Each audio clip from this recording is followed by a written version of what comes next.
د غني پلان په وولاهه شو. ایران بالاخره ومنله چې طالبان ورته د جمهوریت څخه ډېرې اوبه ورکوي. دا چې ایراني وزیر تازه څه ویلي او خلک ولې طالبانو ته غوسه دي، جزئیات هم دلته وګورئ او چینل سبسکرایب کړئ.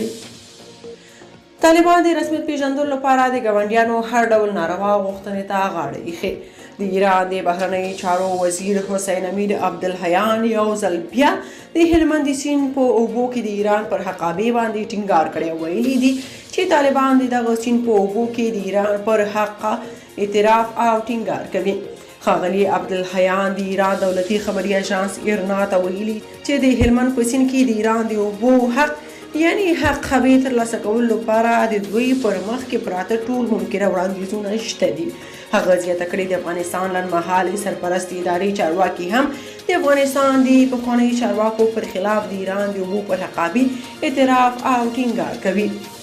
په دې وروستیو ورځو کې د ایران د بهرنیو چارو وزیر حسین امیر عبدالحیان د طالبانو د حکومت د بهرنیو چارو د وزارت د سرپرست مولوي امیر خان متقي سره په سمرقند کې د افغانستان د ګاونډیو هیوادونو د بهرنیو چارو د وزیرانو د څلورمې غونډې په څنډه کې په کتنه کې په دې مسله خبرې کړې وې او ویلي وو چې هیواد به یې د هلمند سیند په اوبو کې د خپل حق څخه سترګې پټې نه کړي. دغه ایراني چارواکي ټینګار کړی چې د هلمند سیند په اوبو کې د خپل حق ترلاسه کولو لپاره به خپل ډیپلوماټیکو هڅو ته دوام ورکړي. د طالبانو حکومت تر اوسه د ایران د بهرنیو چارو وزیر دغه څرګندونو ته غبرګون نه دی ښودلی.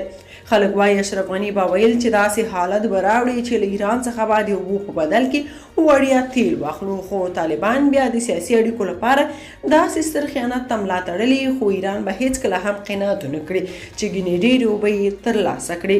که تاسو په دې اړه څه نظر لرئ په کومنټ کې شریک او چینل سبسکرایب کړئ.